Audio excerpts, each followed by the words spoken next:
अस्सलाम वालेकुम जनाब। होपफुली आप सब लोग खैरियत से होंगे, खुश होंगे। वेलकम करते हैं आपको PRC3 की फ़र्स्ट क्लास के अंदर। आज हम लोगों ने क्या स्टडी करना है? आज हम लोगों ने चैप्टर नंबर 2 अपना स्टार्ट करना है, यानी कि माइक्रो इकोनॉमिक्स का पोर्शन। अब माइक्रो इकोनॉमिक्स के अंदर हमारे पास चैप्टर्स कितने हैं? तो हमारे पास 4 चैप्टर्स हैं सर, 1, 2, 3 एंड 4। तो क्या हम इन चारों को इसी सीक्वेंस में कवर करेंगे, इसी ऑर्डर में कवर करेंगे? तो द आंसर इज नो। पहले कवर करेंगे chapter number 2, then chapter number 3, then chapter 4 and then chapter 1 इसलिए सबसे एंड में करना है क्योंकि 1 के अंदर थ्योरी बहुत ज़्यादा है, लेबोरियस है, वो काफ़ी बच्चों को बोर करता है। तो पहले जो रोमांचक चीज़ें हैं उसको कवर करेंगे and then we will be moving towards chapter number 1। Chapter 2 के बारे में एक ओवरऑल नॉलेज ये है कि ये चैप्टर बात करता है डिमांड के ऊपर, सप्लाई के ऊपर और मार्केट इक्विलिब्रियम के ऊपर। अब डिमांड क्या है? डिमांड एक ऐसी चीज को कहते हैं जो कि बायर इनिशिएट करता है।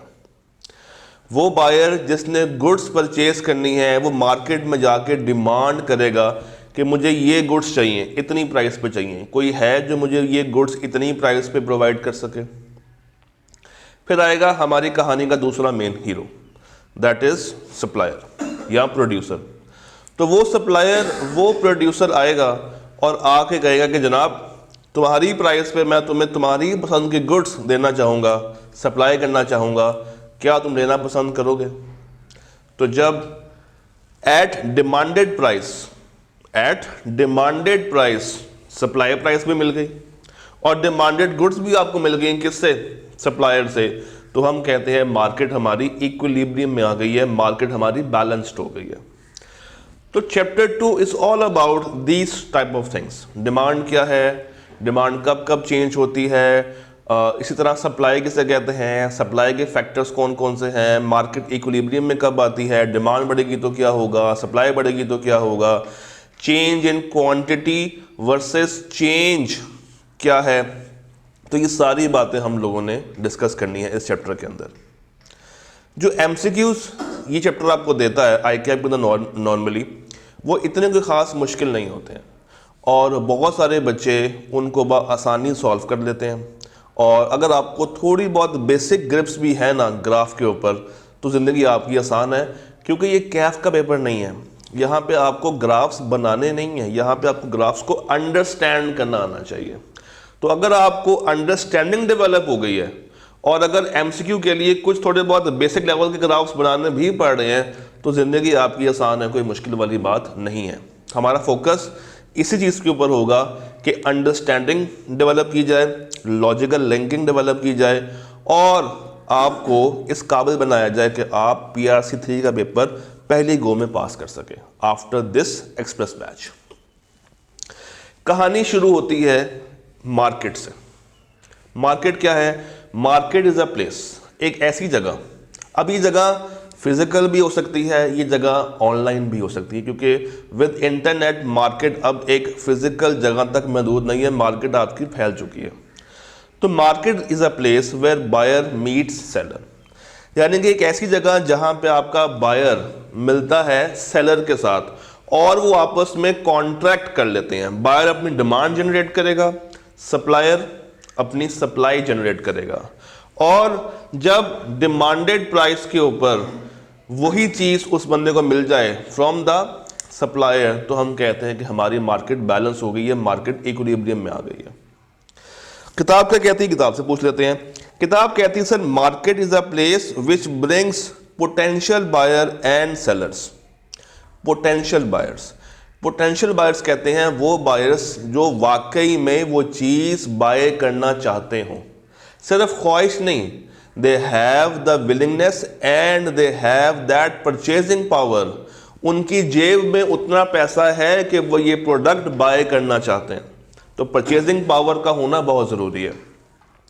Potential buyer and sellers to determine prices, आपस में मिलो, मुलाकात करो, प्राइस को डिटरमिन करो, निगोशिएट करो। एंड क्वांटिटी, इसके बाद जब ये दोनों चीज़ें नेगोशिएट हो जाती हैं, डिटरमिन हो जाती हैं, आपस में दोनों पार्टीज को कंसिडरेशन ट्रांसफर हो गई है, भाई बायर को क्या मिला है गुड्स, सेलर को क्या मिले हैं पैसे, तो दोनों पार्टीज को इस कॉन्ट्रैक्ट के अंदर कुछ ना कुछ चीज़ें ट्रांसफर हो गई हैं, तो ये कहलाती है एक मार्केट। बहुत तरह के डिफरेंट मार्केट्स हम लोग देखने को मिल जाती हैं, कुछ लोकल मार्केट्स होती हैं, कुछ रीजनल होती हैं, कुछ नेशनल होती हैं। बट लोकल मार्केट कौन सी है, जहाँ से आप लोकली चीज़ें परचेज करते हैं, नॉर्मली पेरिशेबल गुड्स आपको यहाँ से परचेज किए जाते हैं। रीजनल मार्केट्स जो एक रीजन तक महदूद हैं, जिस तरह अजरक के लिए आपको सिर्फ सिंध का सफ़र तय करना पड़ता है, एमनाबाद की बर्फ़ी मशहूर है, सियालकोट के स्पोर्ट्स की जो सामान है वो मशहूर है। फिर नेशनल मार्केट, ऐसी मार्केट जो कि पूरे नेशन के ऊपर स्प्रेड है, इंटरनेशनल मार्केट।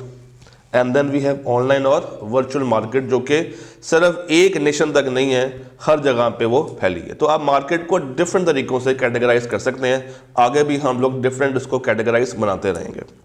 फिर गुड्स मार्केट होती हैं जहाँ पे सिर्फ गुड्स जो कि टेंजिबल गुड्स हैं वो सेल की जाती हैं। Then we have service market जहाँ पे सिर्फ सर्विसेज सेल होती हैं। फैक्टर्स या रिसोर्स मार्केट जहाँ पे factors of production, land, labour, capital, ये चीज़ें परचेज की जाती हैं। And then we have financial market, ये वो मार्केट होती है जहाँ पे करेंसी एक्सचेंज होती है, banks, NBFCs, non banking finance companies. तो ये कॉन्सेप्ट था हमारा मार्केट के ऊपर। अब डिमांड की तरफ जाने से पहले हमें यह पता होना चाहिए कि नीड क्या है और वांट क्या है। नीड क्या है और वांट क्या है, ये दो डिफरेंट वर्ड्स हैं। और जब आपको ये बातें क्लियर हो जाएंगी तो डिमांड की तरफ फिर हम लोग अपना सफर तय करेंगे। नीड क्या है, ज़रूरत, ज़रूरत की चीज़, नेसेसिटी, रोटी, कपड़ा, मकान, ये हमारी नीड है। वांट क्या है, हमारी डिज़ायर, हमारी ख्वाहिशात। iPhone 15 Pro Max 1 TB वाला, ये नीड नहीं है, ये वांट है। अगर आपकी ज़रूरत एक Q मोबाइल के एंड्रॉयड से पूरी हो रही है तो आपकी जो ख्वाहिश है, अब उस ख्वाहिश को पूरा करने के लिए आपके पास पैसे भी तो होने चाहिए। मज़े की बात यह है कि बस वो पैसे ही तो नहीं है। तो अपनी उस ख्वाहिश को आप क्या नाम देंगे, वो वांट या नीड? वो वांट है, वो वांट है जो कि आप डिज़ायर कर रहे हैं। भाई एक पुअर फार्मर है, एक बेचारा गरीब किसान है और वो एक एक्सपेंसिव हार्वेस्टर ख़रीदना चाहता है। ख़रीदना क्यों चाहता है? इसलिए ताकि वो अपनी इसको खेती बाड़ी में इस्तेमाल कर सके, जिससे वो अच्छा रेवेन्यू अर्न कर सके। मगर अनफॉर्चुनेटली उसके पास इतने पैसे नहीं है। एक नीड की चीज़ है मगर उसको पूरा करने के लिए भाई के पास पैसे नहीं है। और जिनके पास पैसे हो वो अक्सर अपने पैसों को फजूल कामों के ऊपर खर्च कर रहे होते हैं, उनसे पैसे संभाले नहीं जा रहे होते हैं, तो उनकी ख्वाहिशात बहुत ज़्यादा डेवलप हो जाती हैं। तो with every single penny their desires move up up and onwards. तो हमें ये पता होना चाहिए कि नीड और डिज़ायर में क्या फ़र्क है, नीड और वांट में क्या फ़र्क है। नीड आप कहते हैं ज़रूरियात ज़िंदगी को, और वांट कहते हैं एक ऐसी चीज़ जो कि आपकी ख्वाहिश पे डिपेंड कर रही हो। Next we have law of demand. अब डिमांड का सफ़र तय करते हैं। अब आपको डिमांड का मतलब समझ आएगा। डिमांड में जाने से पहले दो चीज़ें पूरी होना ज़रूरी है। यानी कि डिमांड के कॉन्सेप्ट को समझने से पहले आपको ये पता होना चाहिए कि कब एक बंदा डिमांड कर सकता है, जब दो बातें पूरी हो रही हों। नंबर 1, उसकी विलिंगनेस भी हो और उसके पास उस चीज़ को परचेज करने के पैसे भी हों। यानी कि आप डिमांड कब कहेंगे, जब आपके पास परचेजिंग पावर भी हो, और आप विलिंग भी हो, आप तैयार भी हो टू बाय दैट गुड। तो अगर ये चीज़ हो चुकी है तब हम कहेंगे कि वाकई में डिमांड जनरेट हुई है। डिमांड किसे कहते हैं? डिमांड क्या है बेसिकली कि with every increase in price quantity decrease कर जाती है। तो एक इनवर्स रिलेशनशिप यहां पे देखने को मिलता है।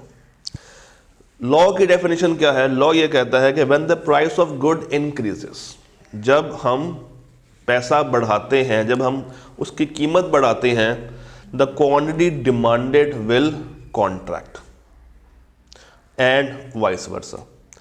यानी कि डिमांड के अंदर प्राइस का और क्वांटिटी का इनवर्स रिलेशनशिप हमें देखने को मिलता है। एक ऐसा रिश्ता जो कि आपस में इनवर्स है, तजाद में है। अगर एक चीज बढ़ रही है तो दूसरी चीज कम हो रही है। By keeping all other factors constant, जो मैंने अभी जुमला बोला है, by keeping all other factors constant, इस जुमले को हम लोग प्यार से कहते हैं सिट्रस पेरिबस।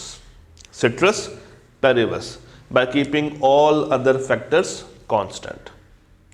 डिफरेंट फैक्टर्स होते हैं, जिस तरह के सामने लिखा भी हुआ है, population size, income of consumers, taste, fashion, weather, future की expectation, price of related goods like substitutes, complements, advertisement का क्या इम्पैक्ट आएगा।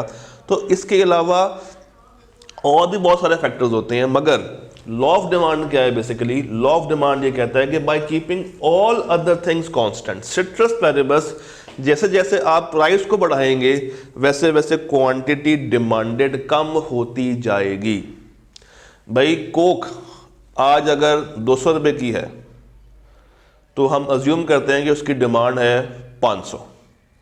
जैसे जैसे कोक महंगी होती जाएगी तो एक आम शहरी वो कोक इस्तेमाल नहीं करेगा। आहिस्ता आहिस्ता उसकी क्वांटिटी डिमांडेड कम होती जाएगी। तो प्राइस का और क्वांटिटी डिमांडेड का जो रिश्ता है वो इनवर्स है। By keeping all the other factors constant, ये कहलाता है आपका लॉ ऑफ डिमांड। और वो अदर फैक्टर्स कौन से हैं?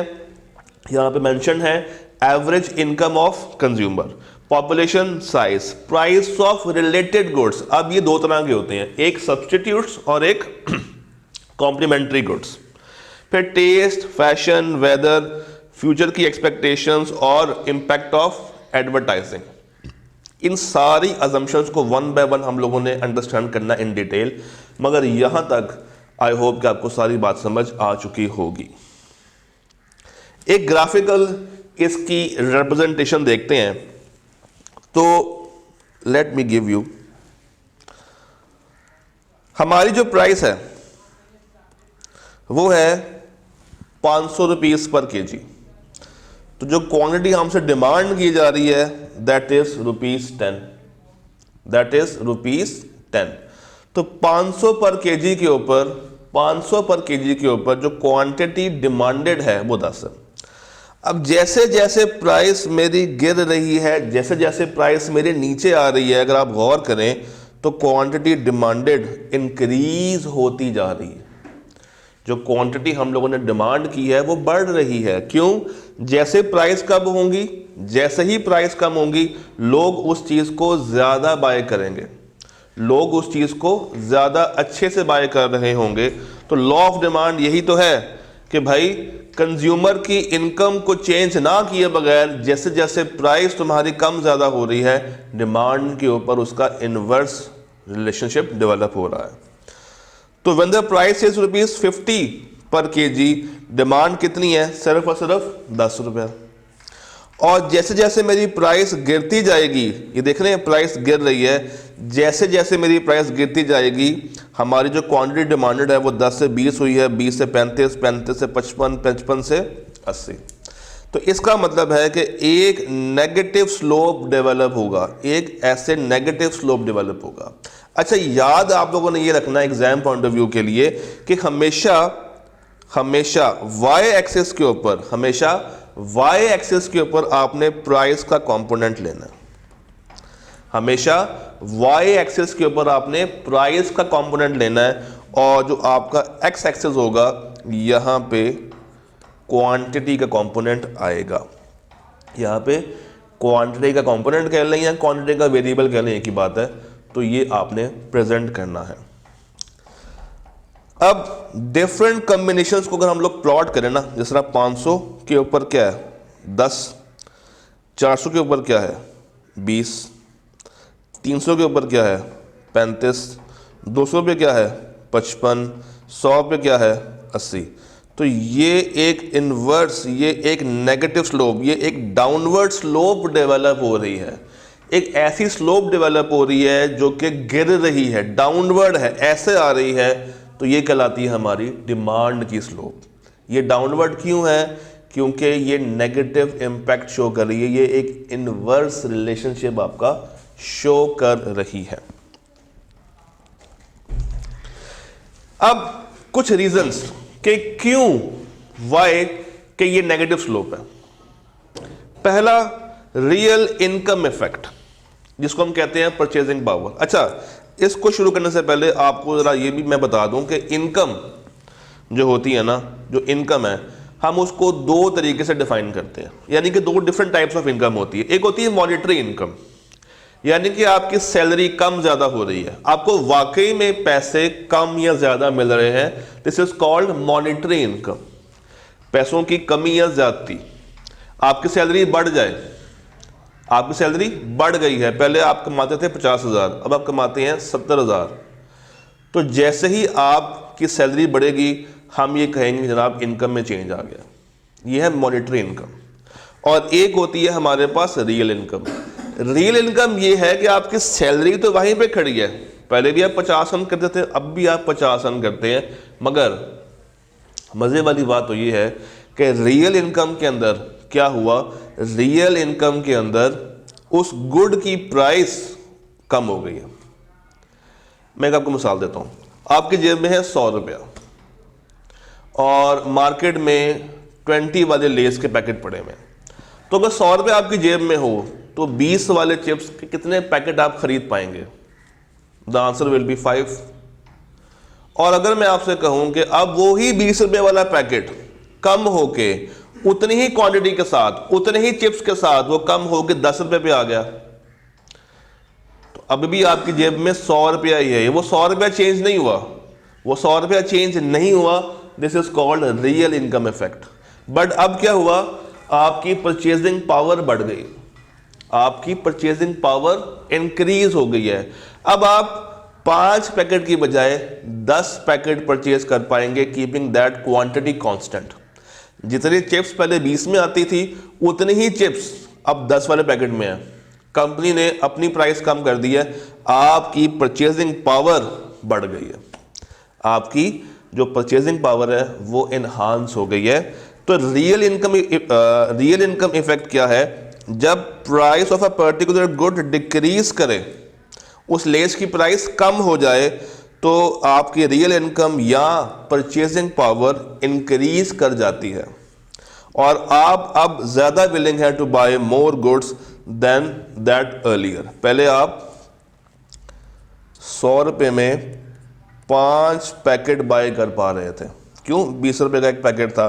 अब अगर पैकेट 10 रुपये का हो जाएगा तो आप उसके 10 पैकेट बाय कर पाएंगे, कीपिंग अदर थिंग्स कांस्टेंट।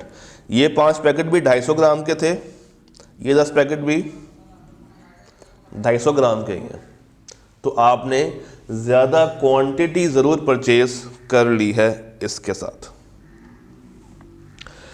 अच्छा, अब the next is substitution effect. अब इसके लिए मुझे सब्स्टिट्यूट का वर्ड देखना है, और सब्स्टिट्यूट कहते हैं ऑल्टरनेट, मद्दे मुकाबिल। अगर एक चीज नहीं मिल रही है तो दूसरी, इसके लिए हम लोग कहते हैं सब्स्टिट्यूट गुड्स।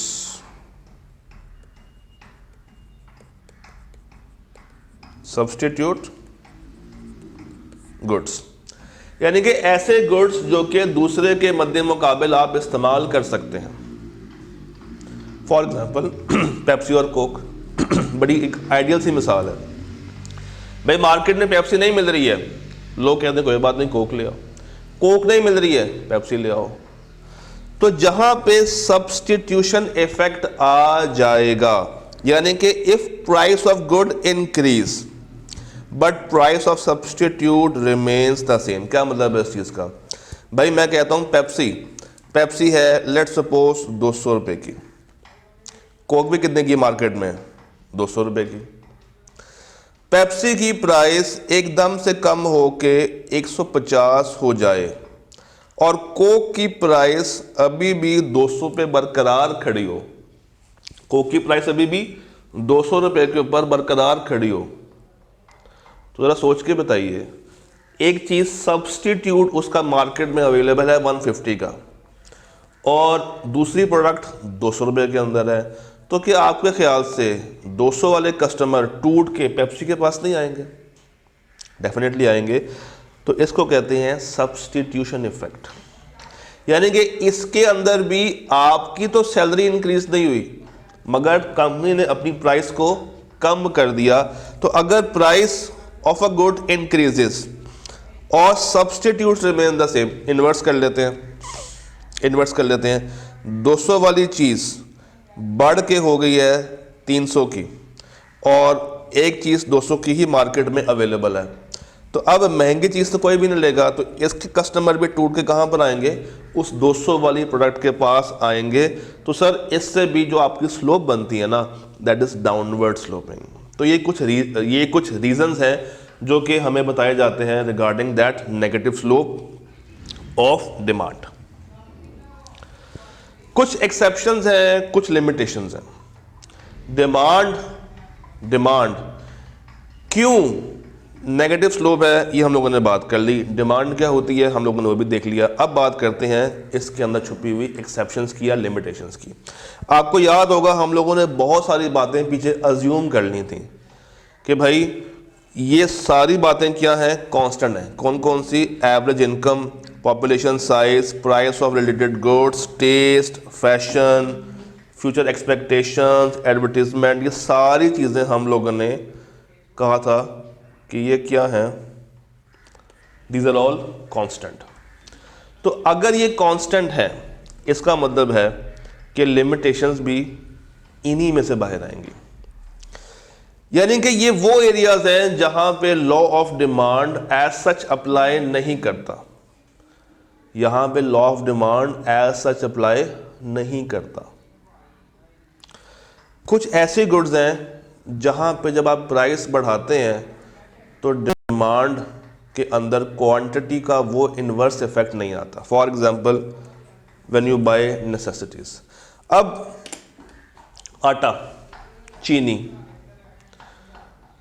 दूध, इनकी प्राइस जितनी भी बढ़ जाए मार्केट में, इनकी प्राइस आप जितनी मर्जी बढ़ा लें, चूंकि ये लोगों ने बाय करनी है और इनकी ज़रूरियात ज़िंदगी में वो शामिल हैं, तो इनकी डिमांड कभी भी कम नहीं हो सकती। क्वांटिटी डिमांडेड इंक्रीज ही होगी, डिक्रीज नहीं होगी। तो लॉ ऑफ डिमांड होल्ड नहीं करता on the basic necessities such as sugar, rice, wheat. क्यों? क्योंकि लोगों ने ये बाय करनी ही करनी है, लोग इनको बाय किए बगैर नहीं रह सकते, चाहे प्राइस बढ़े या चाहे प्राइस कम हो, इनको बाय किए बगैर लोगों को चैन नहीं आएगा। Then there are some goods which are distinct from one another. ये ऐसी गुड्स होती हैं जो कि नॉर्मली वो लोग बाय करते हैं जो कि बहुत अमीर होते हैं। जिस तरह अभी मैंने मिसाल दी थी आईफोन की। अब आईफोन का मॉडल जितना मर्जी महंगा आ जाए, कुछ स्पेसिफिक चंक ऑफ पीपल ने इसको बाय करना ही करना है। क्यों? उन्होंने उसको एज अ फैशन ट्रीट कर लिया हुआ है, उनके लिए एक फैशन स्टेटमेंट है। तो अगर इनकी भी प्राइस बढ़ जाए, इनकी भी अगर प्राइस बढ़ जाए तो इनकी भी क्वांटिटी डिमांडेड में कोई फ़र्क नहीं आएगा। फिर change in income, the rise and decline in income of people also have a reverse effect on the law of demand. भाई इनकम बढ़ गई है, इनकम बढ़ गई है, तो अब मैं मार्केट में वो प्रोडक्ट ज़्यादा बाय कर सकता हूँ। और अगर उस प्रोडक्ट की प्राइस भी बढ़ गई है और साथ में मेरी इनकम भी बढ़ गई है, तो मुझे कोई नहीं रोक सकता। क्यों? क्योंकि अब मेरे पास पावर है, मेरे पास इनकम इतनी है कि मैं उस प्रोडक्ट को बाय कर सकता हूँ। तो अगर प्राइस बढ़ी और उसके साथ साथ आपकी इनकम भी बढ़ रही है, प्राइस भी बढ़ रही है और इनकम भी बढ़ रही है, इसका मतलब है कि मैं अपनी क्वांटिटी डिमांडेड को कम नहीं करूंगा, वो मेरी एक्सटेंड ही हो रही होगी, बढ़ ही रही होगी, को कॉन्ट्रैक्ट नहीं होगी। तो if the price of commodity rises it is unlikely that the demand will rise. However जब आपकी इनकम भी बढ़ जाए तो क्वांटिटी डिमांडेड भी साथ साथ बढ़ जाती है, बिकॉज आपकी जो पावर ऑफ स्पेंडिंग है वो आपके पास ज़्यादा हो गई है। तो अब आप ज़्यादा महंगी चीज़ बाय कर सकते हैं, बिकॉज आपकी जो इनकम है वही बढ़ चुकी है। देन कुछ कस्टमर्स इग्नोरेंस में होते हैं, उनको यही नहीं पता होता कि मार्केट में चल क्या रहा है। नए आने वाले कस्टमर्स वो कभी कभी महंगी चीज़ें बाय करके चले जाते हैं, तो इनके लिए भी ये लॉ होल्ड नहीं करता। And then there are some uncertain conditions. कभी कभी क्या होता है कि आपको फियर होता है, आपको डर होता है। डर किस चीज़ का होता है? डर इस चीज़ का होता है कि कहीं ये चीज़ मार्केट में शॉर्ट ना हो जाए। पेट्रोल जब हम कहते हैं कि मार्केट में शॉर्ट होने वाला है, तो आप देखते हैं कि महंगे दामों के ऊपर भी इसकी क्वांटिटी को डिमांड किया जा रहा होता है। पेट्रोल पंप्स के ऊपर रश लग जाता है कि भाई हमें ये चीज़ चाहिए, लाइनें लग जाती हैं। इसी तरह जब जंग का ख़तरा हो, जब ड्राफ्ट आने वाला हो, तो वहाँ पे भी लोग इस डर के मारे कहीं आगे हमें फ्यूचर में ये प्रोडक्ट ना मिले, वो अभी उसको महंगे दाम के ऊपर बाय कर लेते हैं। तो ये क्या है? Uncertain conditions. तो सर यहाँ पे भी law of demand as such आपका होल्ड नहीं करता। तो एक दफ़ा दोबारा से देख लेते हैं एक्सेप्शंस और लिमिटेशंस में हमारे पास 5 बातें आएंगी। नंबर 1, नेसेसिटी, ज़रूरत की चीज़ें, वो चीज़ें जो कि बहुत ज़रूरी हैं बाय करनी, उनके ऊपर ये लॉ होल्ड नहीं करेगा। फिर कुछ ऐसे डिस्टिंक्ट प्रोडक्ट्स, कुछ ऐसी सुपर प्रोडक्ट्स जो कि लोग बाय करते हैं एज अ स्टेटस सिंबल, तो वो जितनी मर्जी महंगी हो जाए कोई फ़र्क नहीं आएगा। फिर अगर आपके साथ साथ इनकम भी इंक्रीज़ हो रही है, इनकम भी बढ़ रही है, प्राइस तो बढ़ ही रही है, मगर इनकम के ऊपर भी एक अच्छा इम्पैक्ट आ रहा है, तो सर इसके अंदर भी आपकी जो डिमांड है वो बढ़ेगी, वो कम नहीं होगी। कस्टमर आपका बेचारा इग्नोर है, उसको नहीं पता कि मार्केट में चल क्या रहा है, उसको मुख्तलिफ रेट्स का आइडिया नहीं है, तो यहाँ पे भी उसको चूँकि नॉलेज कंप्लीट नहीं है तो ये लॉ उस पे होल्ड नहीं करेगा। And then there are some uncertain conditions, जहाँ पे जो प्राइस है वो महंगी हो जाए जितनी मर्जी, लोग उस चीज़ को फ़ौरन से बाय करने के लिए पहुँच जाएंगे, because they have a fear of shortage in the near future. तो इन स्पाइट के लोग कितनी भी ज़्यादा डिमांड जनरेट कर लें एट अ हायर प्राइस, वो उसको बाय कर ही लेंगे। और जब रश पड़ता है ना, तो एक टाइम पे जो सप्लायर है उसके पास में माल शॉर्ट हुआ होगा, तो वो जितनी मांगी प्राइस दे, मुंह मांगी प्राइस अगर वो मांग ले, तो ये उनको प्रोवाइड करनी पड़ेगी। तो इकोनॉमिक्स एक बड़ा मज़े का, एक बड़ा ईजी वे का पेपर है। मतलब इसमें ये नहीं है कि इसमें हार्ड एंड फास्ट रूल्स नहीं है, कोई स्टैंडर्ड नहीं है, इसमें कोई एज सच मुश्किल बात नहीं है। ये सारी वो बातें जो कि आप नॉर्मल अपनी ज़िंदगी में देखते हैं। Practical importance of the law, ये लॉ कहाँ कहाँ पे प्रैक्टिकली आप अप्लाई करते हैं, या इस लॉ के अंदर से आने वाले नताइज किन किन को हेल्प करते हैं। सर ये हेल्प करते हैं प्राइस को डिटरमिन करने में। जब आप पढ़ेंगे ना मार्केट इक्विलिब्रियम, तो एक मार्शल क्रॉस बनता है। मार्केट इक्विलिब्रियम क्या है? जब क्वांटिटी सप्लाइड और क्वांटिटी डिमांडेड इक्वल हो, तो जिस पॉइंट पे वो इक्वल होगा, उस पॉइंट के ऊपर जो प्राइस आ रही है, दैट इज प्राइस डिटर्मिनेशन। तो लॉ ऑफ डिमांड कंट्रीब्यूट करता है in determination of price of a certain commodity, जिससे आपका प्रोड्यूसर आइडिया लगाता है कि मुझे कितनी प्राइस रखनी चाहिए जिससे इसकी क्वांटिटी डिमांडेड के ऊपर फ़र्क ना आए, यानी कि वो लोग उसको बाय करें, रिजेक्ट ना करें। फर्म की डिसीजन मेकिंग, ये हम लोगों ने बात की एक लोकल लेवल के ऊपर, एक प्रोड्यूसर लेवल के ऊपर। यही चीज़ जब आप नेशनल और इंटरनेशनल लेवल के ऊपर लेके जाएंगे, तो फर्म्स भी, बड़े बड़े प्रोड्यूसर्स भी अपनी प्राइस को ऐसे ही डिटरमिन कर रहे हैं। And then government, your finance minister, government जो है आपकी, जो आपका फाइनेंस मिनिस्टर है, उसको भी काफ़ी ज़्यादा हेल्प मिलती है इस लॉ से। कैसे? It is of great help for the state as well as in the due course of raising tax. वो टैक्स लगा सकता है, उसको जब ये पता चल जाए कि भाई मार्केट में इस प्रोडक्ट की डिमांड ज़्यादा है तो वो उस पर टैक्स लगा देगा। बट जब वो उस पर टैक्स लगाएगा वो प्रोडक्ट महंगी हो जाएगी, जब वो महंगी होगी तो डिमांड कम हो जाएगी। तो आपके फाइनेंस मिनिस्टर को भी देखना पड़ेगा कि कितना टैक्स लगाया जाए जिससे वो प्रोडक्ट इतनी ज़्यादा महंगी ना हो और उसकी डिमांड ख़राब ना हो। तो yes, it is of actually a very great help for our finance minister. क्यों?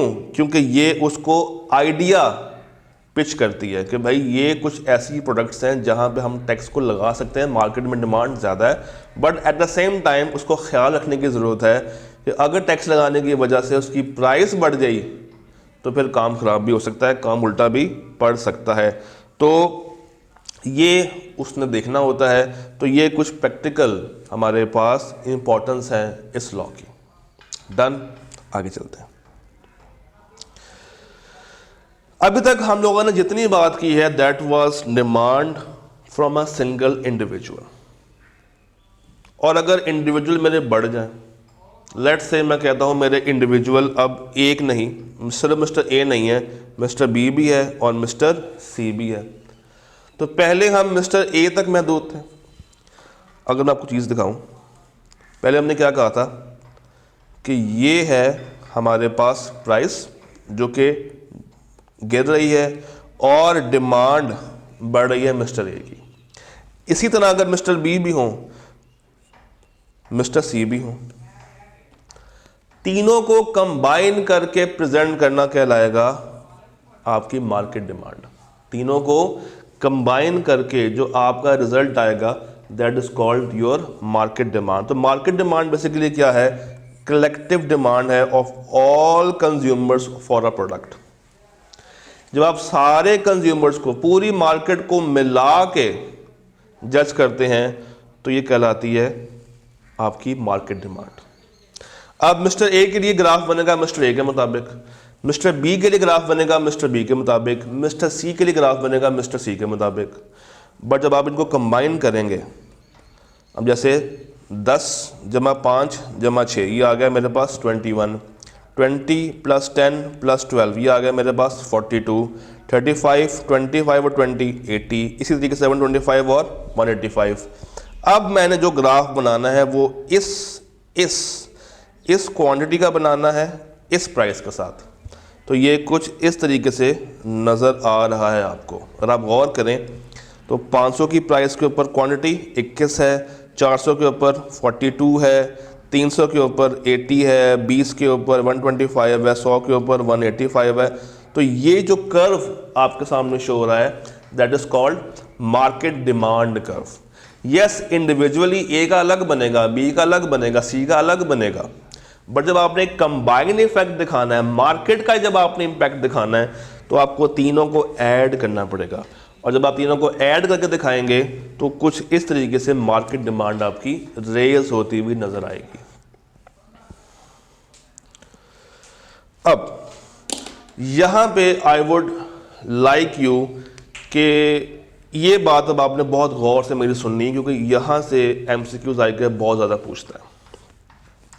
अगर आपको डिमांड की डेफिनेशन याद हो तो हम लोगों ने कहा था डिमांड क्या है? Demand is by keeping all other factors constant. हमने कहा था प्राइस में चेंज है और क्वांटिटी डिमांडेड में चेंज।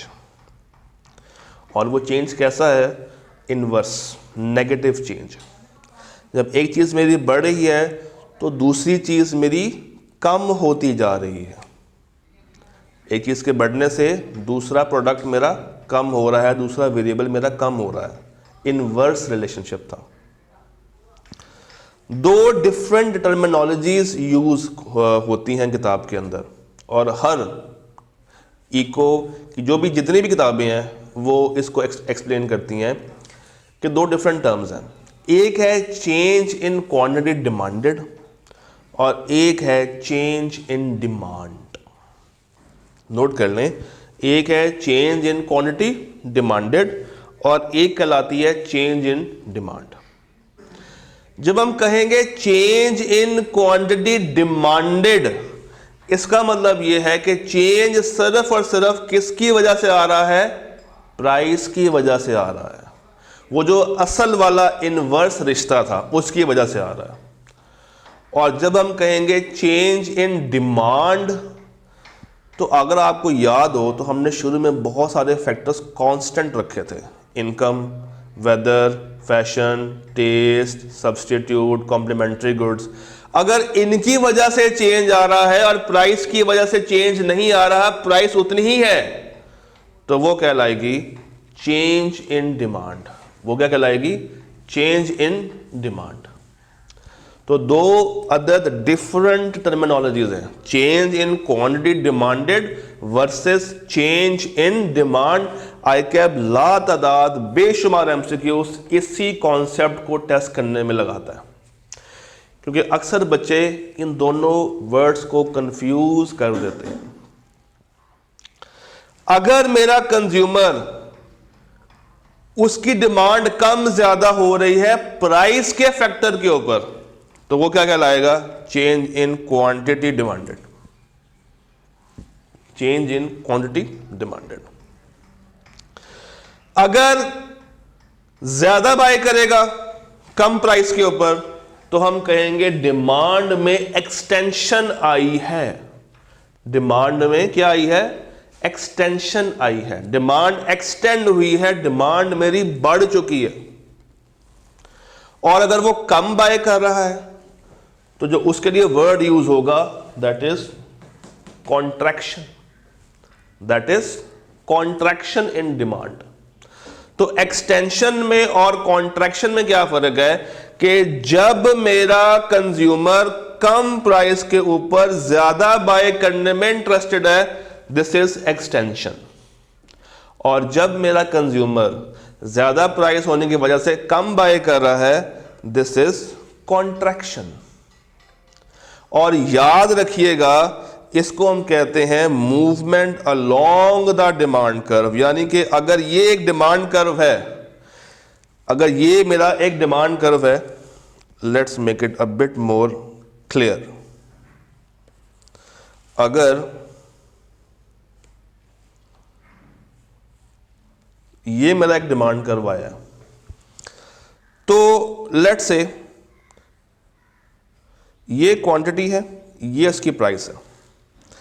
प्राइस मेरी बड़ी, प्राइस मेरी अब ये है, इस प्राइस पे क्वांटिटी कम हो गई है, इस प्राइस पे क्वांटिटी कम हो गई है।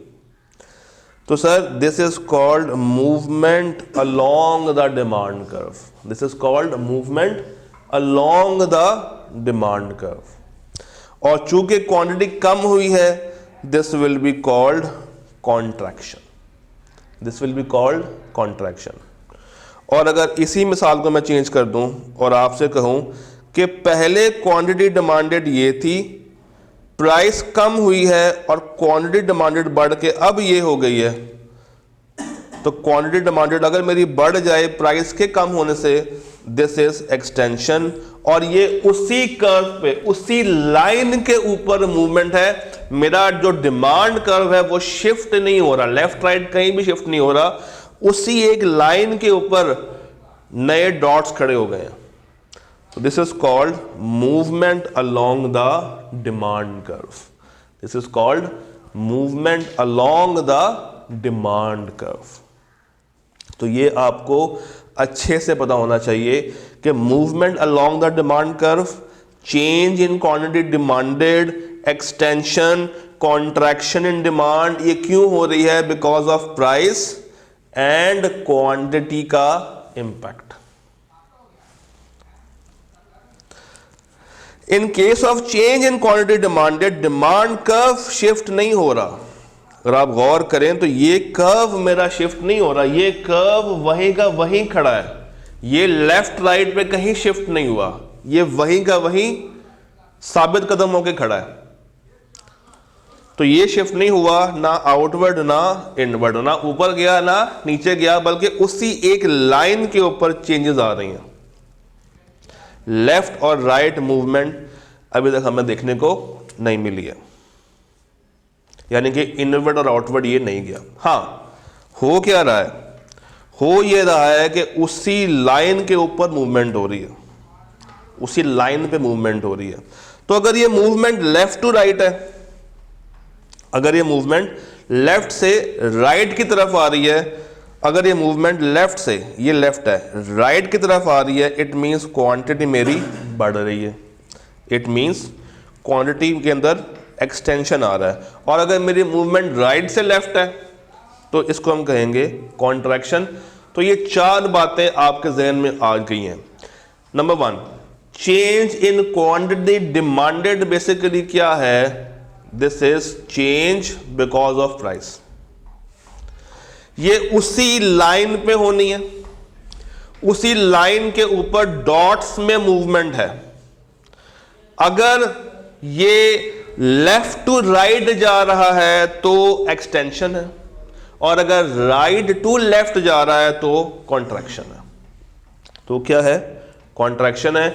और वंस अगेन ये मेरा ऊपर या नीचे शिफ्ट नहीं हो रहा, उसी लाइन के ऊपर मूवमेंट है। This is change in quantity demanded. मैं बार बार इसलिए बोल रहा हूं ताकि पक्का हो जाए आपके जहनों में। Then we have that other factors change, which is called change in demand. Change in demand. यहां पे मेरा कंज्यूमर कम ज्यादा बाय करने की कोशिशों में है, मगर रीजन क्या है सर? रीजन ये है कि अदर फैक्टर्स चेंज हो रहे हैं, अदर फैक्टर्स मेरे बदल रहे हैं, कीपिंग के प्राइस, जो असल प्राइस है वो वहीं की वहीं पे खड़ी है। अब अदर फैक्टर्स के चेंज होने से उस प्राइस के अंदर भी मूवमेंट आएगी। तो अगर मेरा कंज्यूमर विलिंग है टू परचेज मोर और less of a good due to factors other than price, like substitute के price, income level, taste, fashion, weather, इनकी वजह से अगर चेंज आ रहा है तो this is called change in demand. This is called change in demand. यहां पे जो प्राइस का फैक्टर है वो मैंने कांस्टेंट रखा हुआ है, वो कांस्टेंट है, वो मेरा नहीं चेंज हो रहा। जब हम कहेंगे कि डिमांड बढ़ रही है, राइज कर रही है, इंक्रीज कर रही है, बढ़ रही है, इंक्रीज कर रही है, तो मेरा ये कर्व बाहर को चला गया। ये मेरा इनिशियल कर्व था, this was my initial curve, और अब ये बढ़ के बाहर को चला गया है, एक्सटेंड आउट हो गया है, राइट वर्ड शिफ्ट हो गया है, राइट वर्ड शिफ्ट हो गया है। यहां पे आप लोगों ने एक्सटेंड का वर्ड यूज नहीं करना, मैंने बस समझाने के लिए किया है। यहां पे राइट और लेफ्ट मूवमेंट आपने बतानी है। राइट पे शिफ्ट हो गया है, कहां पे? राइट पे शिफ्ट हो गया है। इट मींस कि अब इनिशियल क्वांटिटी से ज्यादा क्वांटिटी मांगी जाएगी, मगर प्राइस क्या रहेगी? प्राइस मेरी वही रहेगी, प्राइस में कोई चेंज नहीं आया। और फॉल या डिक्रीज क्या है? फॉल या डिक्रीज क्या है? तो सर फॉल या डिक्रीज ये है कि अब ये इनवर्ड शिफ्ट हो गया है, अंदर की तरफ आ गया है। ये जो D2 है, अब इसमें क्वांटिटी मेरी कम हो गई है, यहां पे बढ़ गई थी, यहां पे कम हो गई है। तो एक तरफ पॉजिटिव आया और एक तरफ नेगेटिव आ रहा है। तो जो D से D1 के ऊपर मूवमेंट हुई है, जो D से D1 के ऊपर मूवमेंट हुई है, this is called increase in demand या राइज इन डिमांड। और जहां पे लेफ्टवर्ड शिफ्ट होगा है, जहां पे कॉन्ट्रैक्शन आ रही है, जहां पे वो फॉल कर रहा है, अब अगेन मैंने वर्ड कॉन्ट्रैक्शन यूज किया है सिर्फ समझाने के लिए, जहां पे फॉल कर रहा है, जहां पे कर रहा है, तो ये सर जो D2 मेरा बन रहा है यहां पे, दिस इज द फॉल और डिक्रीज। वो अदर फैक्टर्स कौन से हैं? इनकम ऑफ बायर्स, कंज्यूमर का ट्रेंड, फ्यूचर प्राइस के ऊपर एक्सपेक्टेशंस, रिलेटेड गुड के प्राइस, ये सारी बातें भी करते हैं साथ साथ डिस्कस। तो समझाने वाली बात अभी तक क्या है, वो ये है कि डिफरेंस है, change in quantity demanded versus change in demand का फ़र्क आप सबको पता होना चाहिए और ये फ़र्क बहुत ज़रूरी है। रिपीट करते हैं, चेंज इन क्वांटिटी डिमांडेड क्या है बच्चों चेंज इन क्वांटिटी डिमांडेड है प्राइस की वजह से आया हुआ चेंज। और चेंज इन डिमांड क्या है? चेंज इन डिमांड है keeping that price factor constant. Income बढ़ेगी तो क्या होगा, कम होगी तो क्या होगा, सब्सटीट्यूट की प्राइस बढ़ेगी या कम होगी तो क्या होगा, कॉम्प्लीमेंट्री गुड्स की प्राइस बढ़ेगी या कम होगी तो क्या होगा, सैलरी बढ़ेगी कम होगी तो क्या होगा, फैशन का चेंज, एडवर्टाइजिंग का चेंज, हेल्थ का चेंज, वेदर का चेंज, इनके अलावा कोई और चेंज, प्राइस के अलावा कोई भी और चेंज क्या इफेक्ट करेंगे? Change in demand. Change in quantity demanded क्या है कि उसी लाइन पे रहते हुए डॉट्स बन रहे हैं, उसी लाइन पे रहते हुए डॉट्स बन रहे हैं। और अगर मूवमेंट लेफ्ट टू राइट है तो एक्सटेंशन है और अगर मूवमेंट राइट टू लेफ्ट है तो कॉन्ट्रैक्शन है। मगर यहाँ पे क्या हो रहा है, यहाँ पे एक नया डिमांड कर्व जनरेट हो रहा है। वो या बाहर को शिफ्ट होगा या अंदर को शिफ्ट होगा। अगर तो वो बाहर को शिफ्ट हो रहा है, डी से D1 पे जा रहा है, इट मीन्स के राइज है, इंक्रीज है। और अगर डी से D2 पे आ रहा है तो इट मीन्स के डिक्रीज है या डाउनफॉल है। यहां पे आप जरा बात करते हैं कुछ गुड्स के बारे में। नॉर्मली हम लोग ये कहते हैं कि प्राइस का और क्वांटिटी डिमांडेड का इनवर्स रिश्ता है। ऐसे ही होता है, जब प्राइस बढ़ेगी तो क्वांटिटी डिमांडेड कम होगी, जब प्राइस कम होगी तो ये बढ़ जाएगी। एक ऐसी गुड है जहां पे एक्सेप्शन पाई जाती है और उसको हम कहते हैं गिफन गुड्स, उसको हम कहते हैं गिफन गुड्स।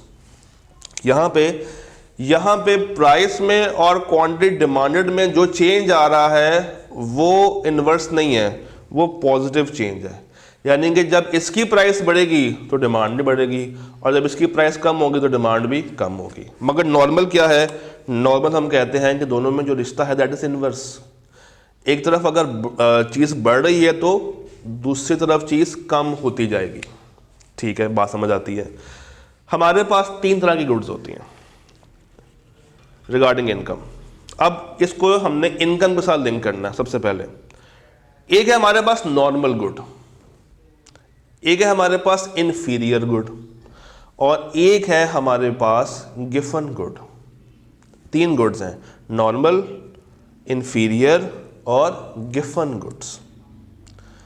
नॉर्मल में और इन्फीरियर में जो प्राइस वाला इंपैक्ट है वो नेगेटिव ही रहेगा। अगर आप गौर करें तो यहां पे भी जो प्राइस वाला इंपैक्ट है वो नेगेटिव है, यहां पे भी और यहां पे भी। फर्क कहां पे आएगा? फर्क आएगा इनकम के साथ। इनकम के साथ अगर चेंज हो तो क्या होगा? सर, नॉर्मल गुड्स ऐसी गुड्स होती हैं जो कि नॉर्मली आप अपने लाइफस्टाइल में कंज्यूम कर रहे होते हैं, जिस तरह फ्रूट्स हो गए, मिल्क हो गया, योगर्ट हो गया, जो लाइफस्टाइल का पार्ट है।